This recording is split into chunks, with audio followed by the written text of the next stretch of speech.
Hi friends, welcome to Tasty Queens. ഇന്നത്തെ special fish മോളിയാണ്. ഇതിലേക്ക് എന്തൊക്കെ ഇൻഗ്രീഡിയൻസ് വേണം, എങ്ങനെയാണ് ഉണ്ടാക്കുന്നത് നമുക്ക് നോക്കാം. ഞാനിവിടെ 1/2 കിലോ കിങ് ഫിഷാണ് എടുത്തിരിക്കുന്നത്.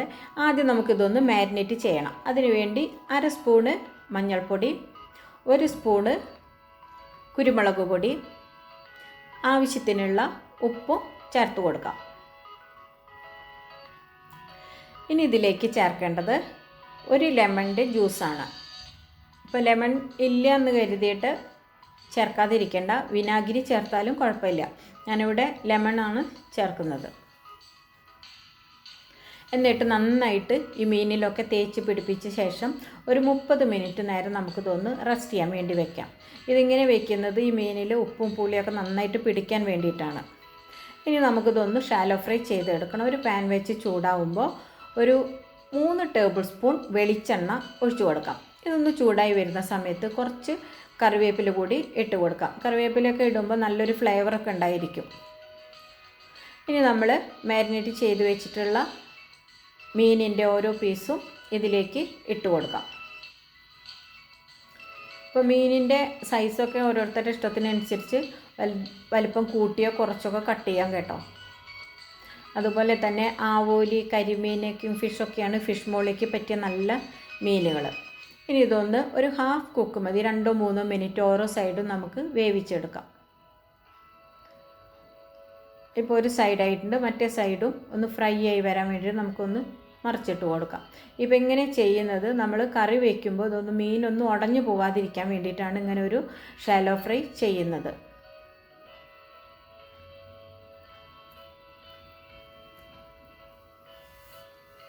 നല്ല ടേസ്റ്റുള്ളൊരു കറിയാണ് കേട്ടോ. അത് അപ്പത്തിനും ഇടിയപ്പത്തിനൊക്കെ പറ്റിയ നല്ലൊരു കോമ്പിനേഷനാണ്.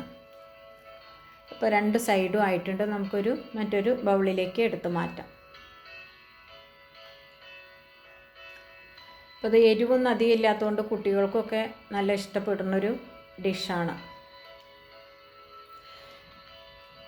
ഇനി നമുക്കിത് ഉണ്ടാക്കാൻ എന്തൊക്കെ ഇൻഗ്രീഡിയൻസ് ആണ് വേണ്ടതെന്ന് നോക്കാം. ഒരു 5 പച്ചമുളകും, അതുപോലെ 1 ടേബിൾ സ്പൂൺ വീതം വെളുത്തുള്ളി, ഇഞ്ചി, ഒരു 7 ചെറിയ ഉള്ളി, ഒരു ചെറിയ സവാള, അതുപോലെ 1 തക്കാളി, കുറച്ച് കറിവേപ്പില, 2 പാൽ 1.5 കപ്പ്, 1 പാൽ 1 കപ്പ്, കുറച്ച് വെളിച്ചെണ്ണ, ഉപ്പ്. ഇത്രയും സാധനങ്ങൾ വെച്ചാണ് നമ്മളിത് ഉണ്ടാക്കുന്നത്. ഒരു മൺചട്ടി തന്നെ നമുക്ക് വയ്ക്കാം. ഇപ്പോൾ നമ്മൾ ഫ്രൈ ചെയ്തിട്ടുള്ള ബാക്കി വെളിച്ചെണ്ണ ഇതിലേക്ക് ഒഴിച്ചു കൊടുക്കാം. ഇനി ഇതിലേക്ക് പച്ചമുളകും വെളുത്തുള്ളി ഇഞ്ചിയും ഇതിലേക്ക് ഇട്ട് കൊടുക്കാം. അപ്പോൾ ഞാനിവിടെ 5 പച്ചമുളകാണ് എടുത്തിരിക്കുന്നത്. അപ്പോൾ ഓരോരുത്തരുടെ എരിവിനനുസരിച്ച് കൂട്ടുകയോ കുറയ്ക്കുകയൊക്കെ ചെയ്യാം. അപ്പോൾ നമ്മളിവിടെ ഈ കറിയിൽ മുളക് പൊടിയൊന്നും ചേർത്തുന്നില്ല. അപ്പോൾ പച്ചമുളകിൻ്റെയും കുരുമുളകിൻ്റെയും മാത്രമാണ് എരിവ് ഈ കറിയിൽ വരുന്നത്. അപ്പോൾ അതിനനുസരിച്ച് ഓരോരുത്തരുടെ എരിവിനനുസരിച്ച് പച്ചമുളകിൻ്റെ എരിവും കൂടി നോക്കിയിട്ട് എണ്ണം കൂട്ടുകയോ കുറയ്ക്കുകയോ ചെയ്യാം. ഇനി നമ്മൾ ഇതിലേക്ക് സ്ലൈസ് ചെയ്ത് വെച്ചിട്ടുള്ള സവാളയും ചെറിയ ഉള്ളി ചേർത്ത് കൊടുക്കാം. ചെറിയ ഉള്ളിയൊക്കെ ചേർക്കുമ്പോൾ കറിക്ക് നല്ലൊരു ടേസ്റ്റാണ്. ഇനി ചെറിയ ഉള്ളി ഇല്ല എന്ന് വിചാരിച്ചാലും കുഴപ്പമൊന്നുമില്ല, സവാള മാത്രം വെച്ചിട്ട് ഇതുപോലെ നമുക്ക് ഫിഷ് മോളി ഉണ്ടാക്കാം. ഇനി ഇതിലേക്ക് കുറച്ച് ഉപ്പ് കൂടി ചേർത്ത് കൊടുത്തിട്ട് ഒന്ന് നന്നായിട്ടൊന്ന് വഴറ്റിയെടുക്കാം. ഒരുപാട് ഫ്രൈ ഒന്നും ആവണ്ട, ചെറുതായിട്ടൊന്ന് കളറൊക്കെ ഒന്ന് മാറി വരുന്നവരെ നമുക്കിതൊന്ന് വഴറ്റിയെടുക്കാം. ഇനി ഇതിലേക്ക് 1/2 സ്പൂണ് മഞ്ഞൾപ്പൊടി, 1 സ്പൂണ് മല്ലിപ്പൊടി, 1 സ്പൂണ് കുരുമുളക് പൊടി, 1/2 സ്പൂണ് ഗരം മസാലയാണ് ചേർക്കുന്നത്. ഇപ്പോൾ മഞ്ഞൾപ്പൊടി ചേർത്തത് ഞാൻ ഈ കറിക്കൊരു കളറ് കിട്ടാൻ വേണ്ടിയിട്ടാണ്. അപ്പോൾ അത് വേണ്ടാന്നുള്ളവർക്ക് അത് സ്കിപ്പ് ചെയ്യാം.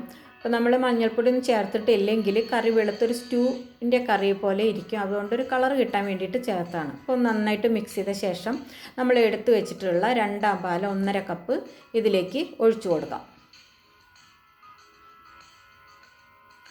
നന്നായി ഒന്ന് ഇളക്കിയ ശേഷം നമ്മൾ കട്ട് ചെയ്ത് വെച്ചിട്ടുള്ള തക്കാളി കൂടി ഇതിലേക്ക് ചേർക്കാം. അപ്പോൾ തക്കാളിയൊക്കെ ഏത് ഷേപ്പിൽ വേണമെങ്കിലും കട്ട് ചെയ്യാം കേട്ടോ. ഞാനിവിടെ റൗണ്ട് ഷേപ്പിൽ കട്ട് ചെയ്തു എന്നേ ഉള്ളൂ. അപ്പോൾ നമ്മൾ ഈ തക്കാളിയുടെ പുളി മാത്രമാണ് ഈ കറിയിൽ വരുന്നുള്ളൂ. ഇനി നന്നായിട്ട് ഇതൊന്ന് ഇളക്കിയ ശേഷം ഒന്ന് അടച്ചു വെച്ചിട്ട് തിള വരുന്നത് വരെ നമുക്കൊന്ന് അടച്ചു വയ്ക്കാം. ഇപ്പോൾ നന്നായി തിളച്ചിട്ടുണ്ട്. നമ്മളിതിൽ ഉപ്പ് ചേർത്തിട്ടില്ല. ഈ സമയത്ത് നമുക്ക് ഉപ്പ് ചേർത്ത് കൊടുക്കാം ആവശ്യത്തിനുള്ളത്.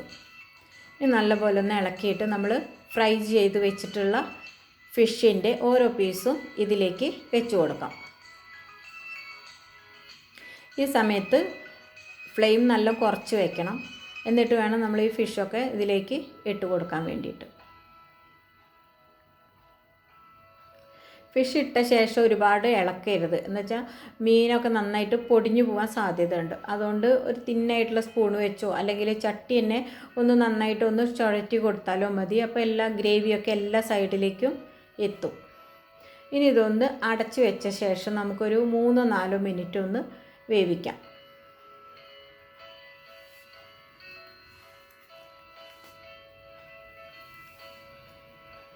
നമ്മളിതിൽ എക്സ്ട്രാ പുളിയൊന്നും ചേർക്കില്ല, തക്കാളിയുടെ പുളി മാത്രമേ ഉള്ളൂ.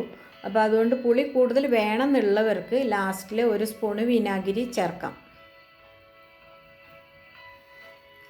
ഇപ്പോൾ മീനൊക്കെ നന്നായി വെന്ത് വന്നിട്ടുണ്ട്. ഇനി ഇതിലേക്ക് നമ്മൾ എടുത്തു വെച്ചിട്ടുള്ള 1-ാം പാല് ഒഴിച്ചു കൊടുക്കാം. ഈ സമയത്ത് തീ നല്ല കുറച്ച് വെക്കണം കേട്ടോ, 1-ാം പാൽ ഒഴിക്കുമ്പോൾ. ഇനി ഇത് ഒരുപാട് തിളയ്ക്കൊന്നും വേണ്ട. 1-ാം പാൽ ഒഴിച്ച ശേഷം ഒരുപാട് തിളയ്ക്കേണ്ട ആവശ്യമില്ല. ഒരുവിധം നന്നായിട്ടൊന്ന് ചൂടായി വരുന്നത് വരെ വെച്ചാൽ മതി.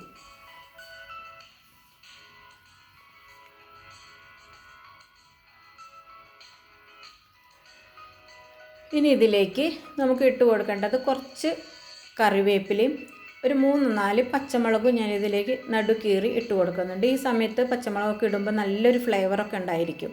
അതുപോലെ കുറച്ച് പച്ച വെളിച്ചെണ്ണ കൂടെ ഒഴിച്ചു കൊടുത്തിട്ട് നന്നായിട്ടൊന്ന് ചെറുതായി അടച്ച് വയ്ക്കാം. തീ ഓഫ് ചെയ്തിട്ട് അടച്ച് വയ്ക്കാം. ഇപ്പോൾ ഒന്ന് ഈ കറിയൊക്കെ തണുത്ത് വരുമ്പോഴാണ് അതിൻ്റെ നന്നായിട്ടൊന്ന് കുറുകി വന്നിട്ടൊക്കെ ഉണ്ട്. അപ്പോൾ കറക്റ്റ് പാകത്തിനായിട്ടുണ്ട്. അപ്പോൾ എല്ലാവരും ഒന്ന് ഉണ്ടാക്കി നോക്കണം. എല്ലാവർക്കും ഇഷ്ടപ്പെടും. ഇഷ്ടപ്പെട്ടാൽ ലൈക്ക് ചെയ്യാനും ഷെയർ ചെയ്യാനും മറക്കരുത്. അടുത്തൊരു വീഡിയോ ആയിട്ട് വീണ്ടും കാണാം. Thanks for watching Tasty Queens.